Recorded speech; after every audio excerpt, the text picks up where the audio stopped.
Hello everyone, you're here with H, and today the H stands for how many people are going to fall for a catfish of an adult film star. They're not looking for the booty call and jumping into your pants. Let's get a grip of ourselves, shall we? Quite literally, because you could solve a lot of problems by doing so.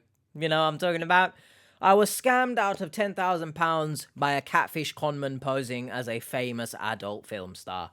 Ben McEvan Sonia, which is unique. I've never heard such a surname. So let me know in the comments where that's from. Started receiving messages on Instagram from someone pretending to be adult film star Nicolette Shea, and he ended up sending thousands of pounds to them. Genuinely, this time I've never heard of Nicolette. This is an image of Ben and of apparently Nicolette. Obviously, when you look at the two images side by side, right? Let's be realistic here. I always say I understand confidence. Shooting your shot is one thing, but let's have some realism, please. Nicolette, I'm, sorry to burst your bubble here, Ben. And to anyone else watching who thinks an adult film star is going to message them out of the blue looking for love, stop it. It's not going to happen. A disabled man says he was conned out of £10,000 by a catfish fraudster who posed as his celebrity crush, an adult film star. Just say it! Celebrity crush being an adult film star is certainly the first I've ever heard someone have a crush on an adult film star. So that's unique. But I will say, does the scammer know that she's your celebrity crush? Because usually scammers do a bit of digging and research. Maybe you're following pages of her. Maybe you're following the actual, Instagram of her. Which, in this case, it would be a fake account that's reached out to you.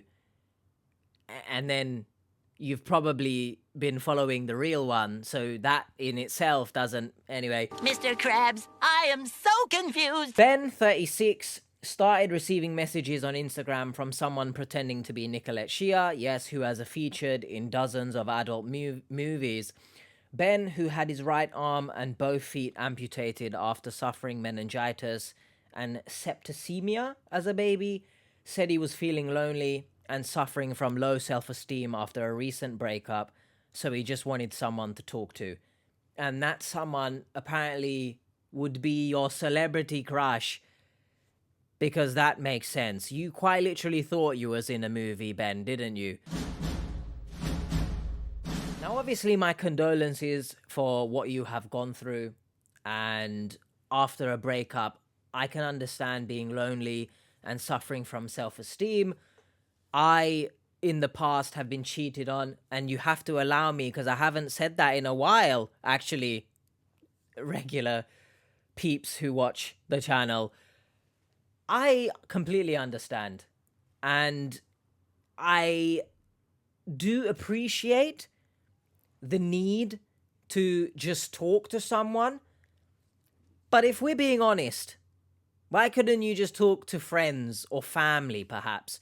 Someone might comment and argue, maybe he doesn't have friends and family, but then I would then counter by saying, so you think the best person to talk to after a breakup is your celebrity crush who randomly has reached out to you and you think it's legit? Okay, there is a blank space.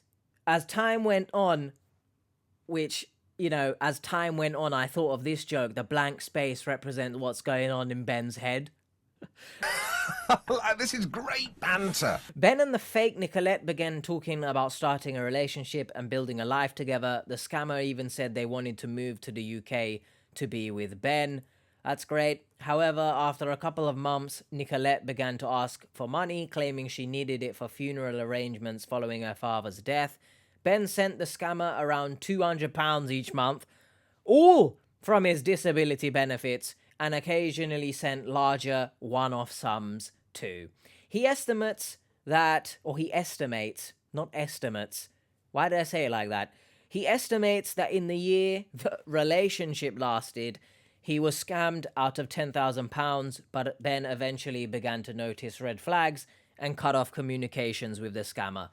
Let's first of all address the fact that we have another victim here. Doesn't matter if it's a catfish show, doesn't matter if it's something else. Every single disability sufferer uses their own disability allowances for the relationship, in quotations. Now, it pisses me off. It drives me up the wall. On one hand, when people who lose a loved one and they've perhaps inherited some money from that person, it pisses me off when they use that. And it pisses me off when people on disability allowances of any kind of support, use that money for anything but themselves. Because there's so many people in this world struggling to even gain a little bit of assistance, and you're basically spitting in their face. And then you decided after £10,000, that's when the red flags have come into play. Oh, now I see the wrongs. Let's not take the piss here. A lot of these people also need to understand that, do you think this is a genuine relationship that you're sending so much money for whatever reason, and you in return, most of the time, you're not even getting a phone call or a video call? Now, I'm not saying you should expect that type of thing in a relationship, because in a real genuine relationship, if you're forcing someone to do something that they don't want to do, obviously there's red flags to take into account. But if this is a real person, you need to get a grip if you're forcing them to do something. But in most cases of a scam, you need to actually pay attention to why we're not getting phone calls, video calls, pictures of me asking you, hey, can you put up 2 fingers and hold a shitting spatula in your hand? Here is Ben again. What is that shirt? DC? I don't know. He said that despite contacting police, he's not been able to get his money back. I mean, how do you expect the police to do that? Catfishing is the process of luring someone into a relationship by means of a fictional online persona. Yes, the real Nicolette is 37 from California. Ben said, I feel humiliated by it now, but at the time I thought it was real. I was in a low place and had low self-esteem. I guess I was just naive. I mean, I understand this, but it's also come to my attention that a lot of these people use being in a low place or having low self-esteem as some sort of excuse, I guess would be the word to put it. You're sort of weaponizing it, and I don't think it's correct to use such excuses to be scammed. Otherwise, a lot of people in this world, more than the current number anyway, would be scammed. So it's not an excuse. I was lonely and wanted someone to talk to. It really was very traumatic because I had to deal with the emotional impacts and financial impacts. I'm disabled and so rely on benefits, and the money I was sending meant I was struggling to live properly. I actually had a nervous breakdown, and I feel sorry and feel sympathy in that regard that you suffered a breakdown.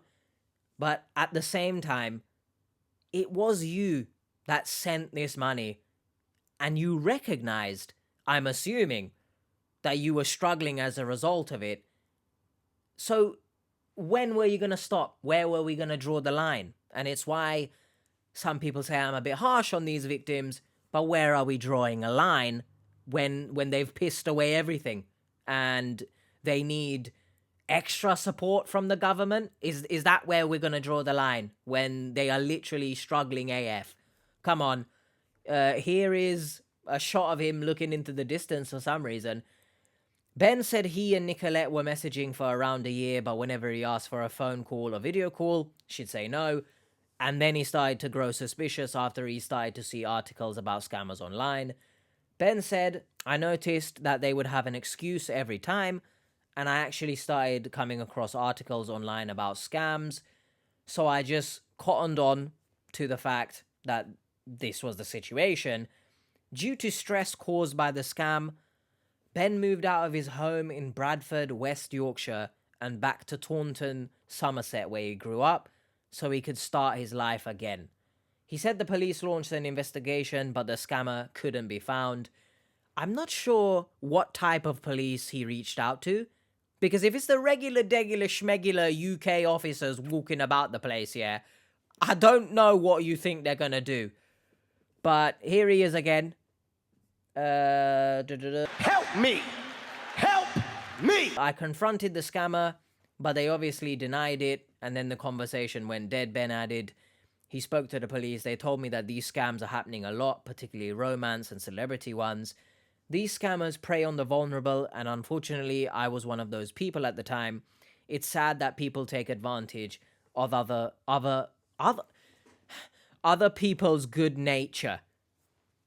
Your good nature is you supporting someone's passing of their father, but that someone is your celebrity crush. How often do we see these victims with such big hearts, apparently, use that money for charities? Let me know in the comments. Another blank space. What just happened there? Stop it. Get some help. Although he is embarrassed about what happened, he wants to share his story to stop other people falling for similar scams. He said it's embarrassing, but I hope I can help other people become more aware of things like this. There are telltale signs like refusing to have a video call or asking for money. These are all red flags. Thank you very much. You absolute professional. I just didn't notice them at the time. Okay, well, that's not really a good excuse, because regardless if you recognize red flags or not, I'm sorry, but it's not good nature of you to fund someone else's family's funeral. As much as people want to say, hey, yeah, it's a great thing, it's one thing perhaps doing it from a GoFundMe, but it's another thing, a celebrity, no less, who maybe their bank account is frozen or whatever the hell shitty story it was given. They don't have anyone else to go to but you, random person online. Come on now. So that was that. I wanted to quickly share this, I guess, but depending on how much I've waffled and knowing me, how quick was it really? You guys hopefully know all the red flags, but in case you don't, and this is the first time you're coming across such a video, I urge you to recognize that no matter what sort of make-believe world you've put yourself in, and no matter how big of a crush you have on a celebrity, they are not going to message you out of the blue, okay? Especially, it's, creepy that the scammer knew when to, pinpoint and when to dive in right after your breakup. It's quite scary. So just remember, the next time you send money to someone, or you're sending money to someone, great English once again, just remember, you're sending it to someone sitting in their shit-stained boxers. They're laughing at you. Maybe they got their friends around them. They've got their Gucci shirts. Haha, look at you. You've paid for this, you donkey. So remember that next time you send someone money online. Or actually, don't send money online. Hello everyone, Editing H at the end here. Just because it didn't give an update or anything on how he's doing. Obviously he's moved, which is quite interesting. I guess maybe he couldn't afford to live in that home he was in and then had to move back home maybe. So I didn't see an update at the end of this, so I hope at the very least he's doing all right mentally after having a breakdown and after his relationship ended, the real one, not this fake one. So I hope he's doing all right, and I hope he's learnt from this that being in a low place, especially, it doesn't give you freedom willy-nilly. It's all right if I get scammed, then I'll talk to this random celebrity. I'm weird. Leave, okay. What did that just mean? Hopefully you enjoyed this. I'll see you guys next time. If you want to see more catfish related stuff, it'll be up there as usual. And if you want to see something else scam related, I'll chuck it down here. Bye. And stop using your disability to fit. There was actually nothing. Just stop using it.